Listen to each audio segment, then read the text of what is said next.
हरे राम राम राम हरे हरे, हरे कृष्णा कृष्णा कृष्णा हरे हरे। हरे राम राम राम हरे हरे, हरे कृष्णा कृष्ण कृष्ण हरे राम राम राम हरे हरे, हरे कृष्णा कृष्णा कृष्णा हरे हरे। हरे राम राम राम हरे हरे, हरे कृष्ण कृष्ण कृष्ण हरे हरे। हरे राम राम हरे हरे, हरे कृष्णा कृष्णा कृष्णा हरे हरे। हरे राम राम हरे हरे, हरे कृष्ण कृष्ण कृष्ण हरे हरे। हरे राम राम हरे हरे, हरे कृष्णा कृष्णा कृष्णा हरे हरे। हरे राम राम हरे हरे, हरे कृष्ण कृष्ण कृष्ण हरे हरे। हरे राम राम हरे हरे, हरे कृष्णा कृष्णा कृष्णा हरे हरे। हरे कृष्ण कृष्ण कृष्ण हरे हरे। कुंडली कौर विठ्ठल श्री ज्ञानदेव तुकाराम पंढरीनाथ भगवान की जय। माऊली ज्ञानेश्वर महाराज, जगद्गुरु संत तुकाराम महाराज, सद्गुरु आमबाबा महाराज, सद्गुरु सावळाराम बाबा महाराज, सद्गुरु आप्पा माऊली महाराज, रामकृष्ण हरी। वक्रतुंड महाकाय सूर्यकोटि समप्रभा, निर्विघ्नं कुरु मे देवे सर्वकार्येषु सर्वदा। ओम नमो जयाध्या वेद प्रतिपाध्या, जय जय स्वसंगविद्या आत्मरूपा। देवा तुची गणेशु सकळार्थमती प्रकाशु, म्हणे निवृत्तीदासु अवधारी जोजी। ज्ञानाचा सागर सखा माझा ज्ञानेश्वर, मरुनी जावे बा माझ्याच्या पोटी यावे।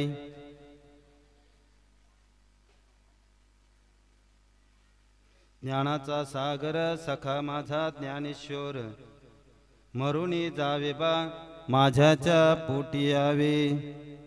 आता माझ्या भावा ऐसे करेगा ज्ञानदेवा, मरुनी जावे बा माझ्याच्या पोटी यावे। जावे ओवाळुनी जन्मोजन्मी, म्हणे नामयाची जनी, मरुनी जावे बा माझ्याच्या पोटी यावे। प्राप्त प्रसंगी प्रवचन रूपी सेवेसाठी घेतलेला अभंग संत जनाबाई यांचा अभंग असून हा जगाची माऊली संत ज्ञानोबराय यांचा विषय किंवा यांचा वर्णन केलेला वर्णीय अभंग आहे। सर्वप्रथम हा सोहळा जो पार पडत आहे हा आपल्या रिटघर गावामध्ये भोपी परिवारामध्ये। वास्तविक सांगायचं झालं तर या परिवाराने एक भव्य दिव्य असा ज्ञानोबरायांचा मंदिर उभारलेला आहे। आपण जगाचा अभ्यास केला किंवा समाजामध्ये पाहिलं तर कोण 7 मजल्याची बिल्डिंग बांधतो, कोण 21 मजल्याचा टावर उभा करतो, परंतु हाताच्या बोटावर मोजणारीच अशी लोक आहेत की त्यांना अशी सद्बुद्धी त्यांच्या अंतःकरणात येते की आपण एक परमेश्वराचं मंदिर उभा करावा। आणि मंदिर बांधणे खूप गरजेचं आहे, कारण तुकोबरायांचे असे विचार आहेत, ते त्यांच्या पवित्र वाणीत असे म्हणतात की तुका म्हणे देखीता कलश तात्काळ नाश अहंकाराचा। मंदिराचा कलश पाहिला तर अहंकाराचा विनाश होत असेल तर या भोपी परिवाराने साक्षात मंदिरच उभा केला, म्हणजे फक्त रिटघर गावाचं नव्हे तर पंचक्रोशीच्या पापाचा विनाश झाला, यात काही म्हणायला हरकत नाही। आणि आज सकाळपासून पहाटेचा काकडा, त्यानंतर भजन मालिका, प्रवचन, कीर्तन, उद्या पुन्हा काळा आणि महाप्रसाद, मंडप भव्य दिव्य, सिस्टीम तर ना जबाब, खूप सुंदर सिस्टीम आहे। धन्यवाद। म्हणजे श्रीमंत बापाने लाडक्या मुलीचं लग्न थाटामाटात करावा त्या प्रकारचा इथे असलेला नियोजन, आणि या नियोजनामुळे आपल्या पंचकृषीलाच नवे नव्हे तर संपूर्ण तालुक्याला ज्ञानोबारायांचं दर्शन घडून नामस्मरण घडत आहे. म्हणून आपण सर्वांच्या वतीने या भोपी परिवाराला धन्यवाद देऊया आणि सेवेसाठी घेतलेला मूल अभंग आहे त्या विषयावर वळूया. या अभंगातून जनाबाई म्हणते, ज्ञानाचा सागर सखा माझा ज्ञानेश्वर. अभंग कोणाचा आहे? संत जनाबाईचा. पण वर्णन कोणावरती केलं आहे? संत ज्ञानोबारायांवरती. बारकाईने अल्पबुद्धीच्या लोकांच्या मनात असा विचार येतो की एखाद्या पुरुषाचं वर्णन एखाद्या स्त्रीने करावा किंवा एखाद्या पुरुषाचं वर्णन एखाद्या बाईने करावा. पण वर्णीय विषय हा वर्णन करण्यावर अवलंबून असतो. वर्णन पुरुष करतो का स्त्री करते हे महत्त्वाचं नाही. महत्त्वाचं आहे ते भक्ती. अंतःकरणात भक्ती असणे महत्त्वाचं आहे. कोणी वर्णन केलं हे महत्त्वाचं नाही. आणि विशेषतः वर्णन कोण करतो? वर्णीय विषय हा वर्णन करण्यावर अवलंबून असतो. एखाद्या माणसाला सामान्य माणूस जेव्हा शब्बासकीचे थाप पाठीवर मारतो त्यात काही विशेष नवल नसते, कारण ती पात्रता त्याच्यात नसेल आणि त्याने जर पाठीवर थाप मारली तर मजा नाही. पण आताच शिरोळीमधून ज्या ताईने गोड असं भजन गायलं आणि तिच्या पाठीवर महाराष्ट्र भूषण पुरस्कार असणारे विष्णुबुवा दाढावकर म्हणा किंवा शंकुनाथ बुवा दाढावकर म्हणा किंवा अन्य कोणी एका महाराष्ट्राने संगीतकार म्हणून ज्यांना मान्य केलं आणि त्यांनी जर त्यांच्या पाठीवर शब्बासकीची थाप मारली तर त्यात ताकद आहे. कारण शब्बासकी देणारं कोण आहे? तसा ज्ञानोबारायांचं वर्णन करणारं कोण आहे हा महत्त्वाचा आहे. वर्णन करणारे कोण आहेत? संत जनाबाई आहेत. आणि त्या म्हणतात, आणि विशेषतः महिला म्हटलं, महिलेने वर्णन केलं म्हणून काय झालं? आज जगाच्या पाठीवर पाहिलं 2024 मध्ये जरी पाहिलं तरी स्त्री कुठे मागे आहे? पुरुषाच्या खांद्याला खांदा लावून आज या जगाची प्रगती करणारी स्त्री आपल्याला दिसते. शाळेच्या शिपाईपासून तर मुख्यमंत्र्यापर्यंत आपल्याला महिला दिसते. सदस्यापासून तर मंत्री होण्याची एवढी सुद्धा ताकद आज आपल्याला महिलेमध्ये दिसते. नवे तर महिलेची ताकद किंवा महिलेला जे प्राधान्य दिले ते आजच नाही तर त्रेतायुगात देण्यात आलेलं आहे. जगाला ज्ञान शिकवण्याचा अधिकार जरी ज्ञानोबारायला असेल, मी महिलेचे अधिकार सांगतो, जगाला ज्ञान शिकवण्याचा अधिकार जरी संत ज्ञानोबारायांकडे असेल तरी ज्ञानोबारायांना ज्ञान मार्गदर्शन करण्याचा अधिकार एका महिलेला आहे. त्या महिलेचं नाव मुक्ताबाई आहे. याचा दृष्टांत द्यायचं झालं तर एकदा ज्ञानोबारायांच्या मनाविरुद्ध काहीतरी घडले आणि ज्ञानोबारे रागावले. रागाने लाल झाले, आतमध्ये झोपडीमध्ये जाऊन राहिले आणि ताटी लावून घेतली. निवृत्तीनाथाने प्रयत्न केला, आवाज नाही, प्रतिसाद नाही. सोपान काकाने दरवाजा ठोपकला परंतु प्रतिसाद नाही. शेवटी मुक्ताई, हे ज्ञानदादा, अरे ज्ञानदादा, अरे ज्ञानदादा, जीभ दाताने चावली कोणी बत्तीशी पाडिली. जीभ दाताने चावली म्हणून कोणी बत्तीशी पाडतो का? आपण तर संत आहोत, आपण तर संत आहोत. विश्व रागी झाले वनवी, संत सुखी व्हावे पाणी. आपण तर संत आहोत असे रागावून चालेल का? असं म्हटल्यानंतर दरवाजा ताटी उघडून ज्ञानोबा बाहेर आले. म्हणूनच म्हणतात, ताटी उघडा ज्ञानेश्वरा. सांगायचं तात्पर्य, एवढा मोठा अधिकार कोणाला देण्यात आला? तर महिलेला देण्यात आला. याच्या पुढे जाऊन जर अधिकार पाहायचं झालं तर संत जनाबाई डोळ्यासमोर आणा, त्यांचाच अभंग आहे. किती मोठा अधिकार संत जनाबाईंचा. 4:45लाच संपवीन, काही टेन्शन नाही. किती मोठा अधिकार जनाबाईंचा हे पाहायचं झालं तर उत्तर प्रदेशामध्ये एक वेळ संत कबीरांना मन झालं संत नामदेवरायांना भेटायचं. संत नामदेवरायांची पंढरपूर क्षेत्रातली कीर्ती उत्तर प्रदेशामध्ये गेली आणि ती कीर्ती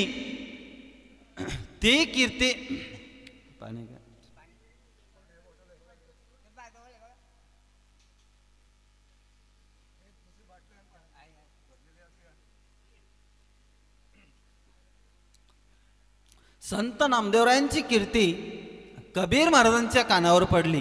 काय कीर्ती पडली? अरे संत नामदेव राजांच्या हातातून देव दूध पितो, नैवेद्य खातो, त्यांच्याशी गोड गोड बोलतो. वर्ण आहे काकड्यामध्ये, दूध पिओ मोरे गोविंद लाला, काला बचड़ा कपिला गाई, दूध लावा नामा जाई. अरे सोने का गड़िया दूध में भरिया, पिओ नारायण आगे धरिया. दूध न पिओ सरपचताए, नामा बोंबवत, ऐसा भगत मैंने कही नहीं पाया, नामाने देव हसाया. अशी कीर्ती नामदेवरायांची संत कबीराने ऐकली आणि समकालीन संत आहेत, निघाले उत्तर प्रदेशावरून. उत्तर प्रदेशावरून नामदेवरायांना भेटण्यासाठी आले. वेळ नसल्यामुळे कबीर महाराज पंढरपुराच्या क्षेत्रात पोचले आणि पोचल्यानंतर पंढरपुराच्या क्षेत्रात त्यांनी पाहिलं तर तीन मुली भांडत होत्या आणि भांडणाऱ्या मुलींना पाहून दया निर्माण झाली कबीर महाराजांच्या अंतकरणात आणि त्या मुलींच्या जवळ आले आणि कबीर महाराज म्हणाले, अरे मुलींनो का भांडता रे? त्यातल्या दोन मुली म्हटल्या, बाबा ह्या मुलीने या कार्टीने आमच्या गौऱ्या चोरल्या, आमच्या शेणी चोरल्या. ती तिसरी कार्टी जिला म्हटलं ती कोण होती? संत जनाबाई होती. जनाबाई म्हणाली, बाबा मी शेणी चोरल्या नाही, मी गौऱ्या चोरल्या नाही. नाही बाबा हिनेच आमच्या गौऱ्या चोरल्या. जनाबाई म्हणाली, विठ्ठल शपथ घेतो बाबा मी गौऱ्या चोरल्या नाही. त्या दोन मुली म्हणाल्या, बाबा तुम्हीच सांगा, जर हिने गौऱ्या चोरल्या नाही तर आम्ही दोघी, आमच्या दोघींचा 4 हात, मग आमच्या गौऱ्यांचा ढिगोरा बघा, आणि ही एकटी, हिच्या एकटीची 2च हात, मग हिच्या गौऱ्यांचा ढिगोरा आमच्या गौऱ्यांपेक्षा जास्त मोठा कसा झाला? विचार करणारा प्रश्न आहे. कबीर महाराज म्हणाले, हो बरोबर आहे मुली, तू एकटी गौऱ्या वेचते म्हणजे तुझे 2 हात, त्या दोघी गौऱ्या वेचतात तिच्या 4 हात, मग तुझ्या गौऱ्यांचा ढिगोरा जास्त मोठा कसा झाला? गौऱ्या चोरल्याशिवाय झाला? जनाबाई म्हणाली, महाराज विठ्ठलाची शपथ घेऊन सांगते मी गौऱ्या चोरल्या नाही. विश्वास बसत नसेल तर गौऱ्यांच्या एखादी गौरी उचला आणि कानाला लावा. जर गौऱ्यातून विठ्ठल धोणी आला नाही तर गौऱ्या चोरल्या समजा. संत कबीर महाराज म्हणते, अहो म्हणते काय, मग जरी तू गौऱ्या वेचल्या असले तरी एवढा मोठा ढिगोरा झाला कसा? तेव्हा संत जनाबाई म्हणाली, बाबा जेव्हा मी गौऱ्या वेचू लागतो तेव्हा 4 हाताचा पांडुरंग माझ्या सव्या गौऱ्या वेचू लागतो. तेव्हा 4 हाताचा पांडुरंग माझ्या सव्या गौऱ्या वेचू लागतो. नामयाची जनी सवे वेची सेनी, नामयाची जनी सवे वेची सेनी, धर्म घरी पाणी वाहे कावरी, नामयाची जनी सवे वेची सेनी. अरे महाराज जेव्हा मी गौऱ्या वेचू लागतो तेव्हा 4 हाताचा पांडुरंग माझ्या सवे गौऱ्या वेचू लागतो. परंतु विश्वास बसत नसेल तर गौरी कानाला लावा.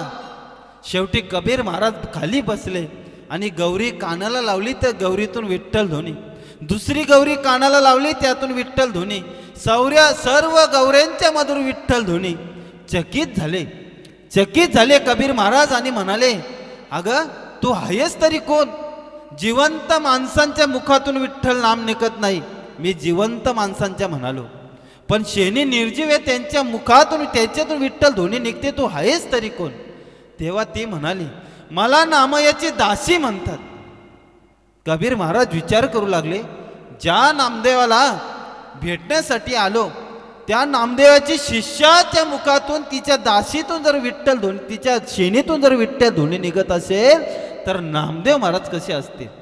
तेव्हा कबीर महाराजांच्या अंतकरणात कृतज्ञता निर्माण झाली आणि म्हणाली, कोण कोण म्हणतो तुला नामयाची दासी? ती म्हणाली, अख्खा पंढरपूरच म्हणतो बाबा मला नामयाची दासी. डोळ्यातून अश्रू वाहू लागले कबीर महाराजांच्या आणि कबीर महाराज म्हणाले, जरी सर्व पंढरपूर तुला दासी म्हणत असेल तरी हा कबीर महाराज म्हणतो काही यांच्याकडे एवढा ज्ञान असतो, पण तुम्ही समुद्रावर कधीही जा, सकाळी जा, दुपारी जा, रात्री जा, सायंकाळी जा, कधीही जा, तुम्हाला समुद्र अत्यंत पाण्याने भरलेला दिसेल. तसे माझे ज्ञानोबा आहे, ज्ञानाचा सागर आहे. म्हणून जनाबाई म्हणते, ज्ञानाचा सागर सखा माझा ज्ञानेश्वर. बाकीच्यांना पण ज्ञानवंत म्हटलंय, पण किती ज्ञान म्हटलंय? काही काना वड म्हटलंय तर काही काना नद्या म्हटलंय, पण ज्ञानोबा आहे ज्ञानाचा सागर आहे. कारण काहींना ज्ञान असतो पण त्यांना अहंकार असतो.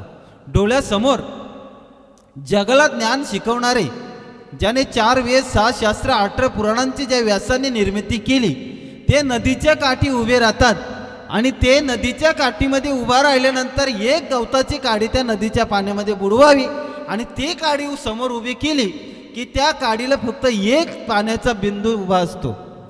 तसे व्यासजी म्हणतात, जेव्हा पाण्यामध्ये नदीच्या पाण्यामध्ये एखादी गवताची काडी बुडवल्यानंतर ती काडी बाहेर काढली की त्या काडीला फक्त एक बुंदू पाणी असतो, तेवढं मला ज्ञान प्राप्त झालं आहे. आणि जेवढं नदीमध्ये पाणी आहे, समुद्रामध्ये जेवढं पाणी आहे तेवढं मला ज्ञान प्राप्त करायचं आहे. कोण म्हणतात? ज्याने 4 वेद 6 शास्त्र 8 पुराणांची निर्मिती केली ते व्यासजी म्हणतात. हां, परंतु आपल्याला थोडं ज्ञान प्राप्त झालं की आपल्याला अहंकार निर्माण जातो. परंतु ज्याला ज्याला अहंकार झाला त्याची भक्ती लायला गेली, त्याची भक्ती परमेश्वरापर्यंत पोचत नाही. परंतु ज्ञानोबारायनं कुठल्याही प्रकारचा अहंकार नाही, उलट ते म्हणतात, किंबहुना तुमचे केले धर्मकीर्तन सिद्धी गेले, येते माझे जे उरले पायी पूर्ण. संपूर्ण ज्ञानेश्वरी निर्माण केल्यानंतर शेवटला म्हणतात, हे सर्व गुरूंच्या कृपेमुळे झाले, यात माझे असे काहीच नाही. म्हणून ज्ञानाचा सागर असून ते अहंकारापासून निवृत्ती आहेत. म्हणून ज्ञानाचा सागरच सखा माझा ज्ञानेश्वर. पहिला शब्द वापरलाय सखा, दुसरा शब्द वापरलाय माझा आणि तिसरा वापरलाय ज्ञानेश्वर. सखा हा प्रेमवाचक शब्द आहे, माझा हा आत्मीवाचक शब्द आहे आणि ज्ञानेश्वर हे साक्षात परमेश्वराचा अवतारी पुरुष आहेत. किंवा ज्ञानेश्वर हे वेदातून वेचलेले रुचलेले 2 शब्द आहेत. सखा, सखा कशाला म्हणतात? संतांनी सखा. आता जनाबाई ज्ञानोबारायनं सखा म्हणतात, परंतु संतांनी सखा संतांना म्हटलं किंवा संतांनी सखा परमेश्वराला म्हटलं, अथवा त्यांनी कोणाला सखा म्हटलं नाही, म्हणून तो सखा आहे. माझा, पण सखावरती दृष्टांत द्यायचा. माझा शब्द आहे, हा माझा कसा शब्द आहे? सखा प्रेमवाचक शब्द आहे आणि माझा हा आत्मीवाचक शब्द आहे. आत्मीवाचक शब्द सांगायचं झालं तर असं म्हणता येईल, माझा म्हटल्यामध्ये जो भारत माझा देश आपला म्हटलं का?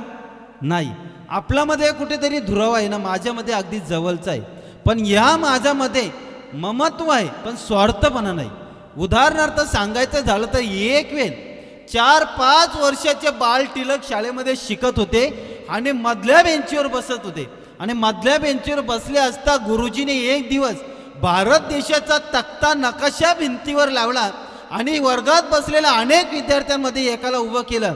ए उठ रे बाळा, हा नकाशा कशाचा आहे? तो विद्यार्थी उभा राहिला आणि म्हणाला, गुरुजी हा नकाशा आपल्या भारत देशाचा आहे. दुसऱ्या विद्यार्थ्याला उभं केलं आणि विचारला, उभा राहा रे, हा नकाशा कशाचा आहे? तो म्हणाला, गुरुजी हा नकाशा हिंदुस्थानचा आहे. तिसऱ्या विद्यार्थ्याला उभं केलं आणि विचारलं, हा नकाशा कशाचा आहे रे? तो विद्यार्थी उभा राहिला आणि म्हणाला, गुरुजी हा नकाशा इंडियाचा आहे. शेवटी 4-5 वर्षाच्या असलेल्या बाळ टिळक याला उभं केलं. टिळक उभा राहा, हा नकाशा कशाचा आहे? 4-5 वर्षाचा टिळक जागेवर थांबला नाही, तरा पावलं टाकत नकाशापाशी आला. एक हात नकाशाला लावला आणि एक हात छातीवर ठेवला आणि म्हणाला, गुरुजी हा नकाशा माझ्या भारत देशाचा आहे. याला म्हणतात माझं आणि याला म्हणतात आत्मीयता. हा आत्मीयता म्हणजे एवढा प्रेम ज्ञानोबारायांच्या बदलात जनाबाईच्या अंतकरणात आहे, म्हणून त्यांनी शब्द वापरला, सखा माझा ज्ञानेश्वर. एवढ्या एकच पहिल्याच ओवीवरती बोलू आणि सेवेला पूर्ण विराम दिलो. वेळ आपल्याकडे कमी आहे, 32 मिनिटं झाली, 15 मिनिटं झाली, सुरू करू. याच्या आधी शब्द वापरलेला सखा. मी तुम्हाला सांगितलं, संतांनी सखा संतांना म्हटलं अथवा परमेश्वराला म्हटलं, अन्यथा कोणाला संतांनी सखा म्हटलं नाही. याच्यावर आणि सखा म्हटलं म्हणजे काय म्हटलं? सखा कशाला म्हणतात? मित्राला सखा म्हणतात. पण मित्राला सखा म्हणणे एवढी त्यांच्या भक्तीत पात्रता होती म्हणून सखा म्हटलं. अहो सखा म्हणायचं सोडा, एक दिवस तर जनाबाई दारात उभा राहून देवाच्या भांडली की नाही? देवाच्या दारात उभी राहिली आणि म्हणाली, अरे विठ्या तू मूल मायेच्या कारट्या, तुझी रांड रडकी झाली, सती सावित्री चूल गेली, तुझं गेलं मडण, तुला पाहुणी काल रड. एवढ्या शिव्या दिल्या. आणि दुसऱ्या दिवशी जनाबाई तुळशी बागामध्ये न्हाळा बसली आणि तिथेशी गरम पाण्यामध्ये थंड पाणी घालण्यासाठी काही कोणी नाही. तेव्हा जगाच्या बापाला आवाज द्यावा आणि मग जगाच्या बापाने यावं आणि जनाबाईच्या गरम पाण्यामध्ये थंड पाणी घालावं, जनाबाईची अंघोळ घालावी आणि मग जनाबाईची आरसं पाणी करावी आणि मग जनाबाईला आनंद व्हावं आणि मग जनाबाई हा सखा म्हणते, काय म्हणते? जनी सांगे लोका नाहू घाली माझा सखा, जनी सांगे लोका नाहू घाली रे माझा सखा. हा सखा आणि याच्या आधी सांगितलं माझा आणि पुढे शब्द आला ज्ञानेश्वर. ज्ञानेश्वर चुलत्याने, काकाने, मामाने, मावशीने ठेवलेलं नाव नाही. साक्षात वेदांतातले रचलेले 2 शब्द घेतले, ज्ञान अधिक शोर, आणि मग निर्माण झाला तो ज्ञानेश्वर. ज्ञानेश्वर म्हणजे सामान्य व्यक्ती नाही, साक्षात परमेश्वराचा अवतार आहे. अवतार पांडुरंग नाम ठेविले ज्ञानी, आरती ज्ञान राजा महाकैवल्य तेजा, सेवती साधू संत नाम ठेविले ज्ञानी, आरती ज्ञान राजा महाकैवल्य तेजा. ज्ञानाचा सागर सखा माझा ज्ञानेश्वर आपण पाहिला, सकाळी पाहिला, माझाही पाहिला आणि ज्ञानेश्वरी पाहिला. पुढच्या चरणात जनाबाई म्हणते, मरोनिया जावे बा माझ्याच्या पोटी यावे. काय म्हणते? मरोनिया जावे, मरोनिया जावे, मरोनिया जावे, मरोनिया जावे बा माझ्याच्या पोटा यावे, मरोनिया जावे, मरोनिया जावे. 10 मिनिटात अभंग संपवायचा आहे म्हणून शॉर्टकट सांगतो. मरुणीय जावे बा माझ्याच्या पोटा यावे, याच्यावर दृष्टांत शॉर्टकट देतो. याचा अर्थ असं जनाबाई म्हणते, मी मरावं आणि ज्ञानोबारायांच्या पोटा यावे, मी मरावं आणि ज्ञानोबारायांच्या पोटी यावे. कशावरून? तर बघा, एखाद्या घरात एखादी आजी असू द्या आणि तिच्या घरात असणाऱ्या, आजीच्या घरात असणारा एक नातू जर असला आणि तो बोबड्या बोलाने जर तो आजीचं कौतुक करू लागला, आजी आजी तुम्ही छान खाऊ देता, तुम्ही मला खूप आवडता, मला मम्मीपेक्षा तुम्ही आवडता, आजी आजी मला तुझ्याशिवाय करमतच नाहीत. हे घरातून धावत, आजी अंगणात असेल तर घरातून तुरू धावत आजीला येऊन जेव्हा मिठी मारतो तेव्हा त्या आजीला कौतुक वाटतं. मग आजी बाळाच्या गाल्यावरून माईचा हात फिरवते आणि बोट मोडते आणि बोट मोडता मोडता म्हणते का नाही, मी मरावं आणि तुझ्या पोटी यावं. यात काय आहे? आजीचं असणारं नातवडचं प्रेम आहे. तशी जनाबाई म्हणते, हे ज्ञानोबा राया, मी मरावं आणि तुझ्या पोटी यावं. म्हणून म्हणते, मरुणी जावे बा माझ्याच्या पोटी यावे. माझ्याच्या शब्द वापरलाय. संतांनी माझं दाखवलं, पण आपणही माझं दाखवलं. पण संतांच्या माझ्यामध्ये फक्त निस्वार्थीपणा आहे ना, आपल्या माझ्यामध्ये स्वार्थपणा आहे. दृष्टांत द्यायला आपल्याला वेळ नाही. पुढच्या चरणात ते म्हणतात, आत्ता माझ्या भावा ऐसे करेगा ज्ञानदेवा. आत्ता पण काही अभंगामध्ये आत्ता माझ्या भावा शब्द वापरलाय. तुम्ही गुगलवर जर सर्च केला तर तुम्हाला ऐसे माझ्या भावा शब्द भेटेल. पण आत्ता हा शब्द बरोबर आहे. आत्ता कधी येतो? जेव्हा पहिला विषय पूर्ण होतो आणि नवीन विषयाला सुरुवात होते तेव्हा आत्ता येतो. आता आपल्या भोपी परिवारामध्ये गणेश महाराज आले, सर्व वारकरी मंडळी आली, ज्येष्ठ नागरिक आली, प्रवचनाला सुरुवात झाली. आता प्रवचन संपला, मग आता दिंडी सोहळा याला म्हणतात आत्ता.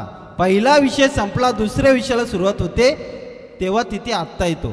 हेही नसेल पटत, नवरी मंडपात आली, स्मशानभूमीवर नवरा आला, नवरीचा मामा आला, नवराही मंडपात आला, नवरा नवरी स्टेजवर आली, ब्राह्मण पण आला. मग आता द्या सावधान करून, याला म्हणतात आता. सामान्य तुम्हाला उदाहरण आवडत नसतील तर ज्यांचं कार्य आहे ते संत ज्ञानोबा डोळ्यासमोर आणा. ओम नमोजी आद्या वेद प्रतिपाद्या, जय जय सोसंग विद्या आत्मरूपा. ज्ञानेश्वरी सुरुवात झाली, शेवटला किंबहुना तुमचे केले धर्मकीर्तन सिद्धी गेले, येते माझे जे उरलं पाईकपण. संपले ज्ञानेश्वरी. मग आत्ता काय? मग इथे आत्ता येतो. आत्ता विश्वास मके देवे, यज्ञ वागज्ञ तोषावे, ना तोषून मज द्यावे पसाय दाणे. हा आत्ता कधी पण कुठेही अभंग घेतला तुम्ही ज्येष्ठ नागरिक आहात तर हा आत्ता कधी पण वापरायचा, ऐसे वापरायचा नाही. मग आत्ता माझ्या भावा ऐसे करेगा ज्ञानदेवा. ऐसे करेगा म्हणजे काय, पुढे काय हो, आत्ता माझ्या भावा ऐसे करेगा ज्ञानदेवा. मग आत्ता ऐसे करेगा म्हणजे काय करेगा, तर पहिले म्हटलं तू ज्ञानाचा सागर सखा माझा ज्ञानेश्वर, तू माझा सखा आहेस, तू माझा आहेस, मी मरावं आणि तुझ्या पोटी यावं. आत्ता ऐसे करेगा म्हणजे तू असं करावं ना, असं जर केलंस तर मला एवढा आनंद होईल की माझं अंतकरण तुझ्या प्रेमाने भरून जाईल आणि तू माझा सखा आहेस, तू माझा आहेस, मी मरावं ना तुझ्या पोटी यावं. असा जर केलं, आत्ता माझ्या भावा ऐसे करेगा ज्ञानदेवा, जर तुम्ही असं केलं तर मी माझा पूर्ण आयुष्य, एकच आयुष्य नव्हे तर जन्मोजन्मी जेवढे जन्म जमतील तेवढी मी तुमची कृतज्ञता करीन. म्हणून ती म्हणते जावे ओवाळून पुढच्या चरणात, जावे ओवाळून जन्मोजन्मी म्हणे नामयाची जनी. जावे ओवाळून जन्मोजन्मी म्हणजे पूर्ण ओवाळून जाईन म्हणजे मी तुमची कृतज्ञता व्यक्त करीन, तुमच्या उपकाराची मी जाणीव ठेवीन. उपकारांची जाणीव ठेवणे म्हणजे काय, उपकारांची जाणीव ठेवतात त्याला कृतज्ञता म्हणतात आणि जो केलेल्या उपकारांची जाणीव विसरतो त्याला कृतज्ञ म्हणतात. कृतज्ञ आणि कृतज्ञ जवळचे शब्द आहेत पण अर्थ अत्यंत भिन्न भिन्न आहेत.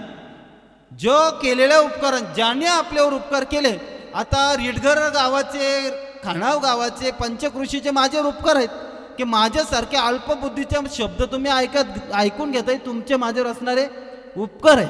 पण केलेल्याचे उपकार जो विसरतो त्याला कृतज्ञ म्हणतात. किंवा आपल्यावर ज्याने उपकार केले त्याच्या नाशावर जो टपतो त्याला कृतज्ञ म्हणतात. एक दिवस काय झालं, विंचू पाण्यातून नदीच्या प्रवाहामध्ये वाहत वाहत वाहत चालला होता आणि वाहणाऱ्या विंचूला बेडकीने पाहिलं. बेडकीला दया आली, बिचारा वाहून जाईल.